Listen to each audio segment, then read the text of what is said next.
यो ठाउँको नाम के भन्छ? सूर्य डाँडा। जस हामी अहिले चाहिँ सूर्य डाँडा आइपुग्यो होइन। हामी इधर सूर्य डाँडा पे है। कितना है इसका? 100। इसका 100 है। We have to be like a water. It has a different value. It teaches a different lessons in our day-to-day life.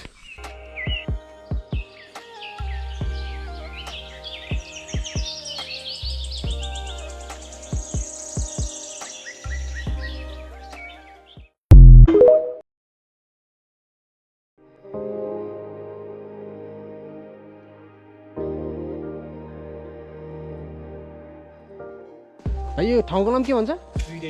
सूर्य डाँडा। जस हामी अहिले चाहिँ सूर्य डाँडा आइपुग्यो होइन। हामी इधर सूर्य डाँडा पे है। कितना है इसका? 100। इसका 100 है।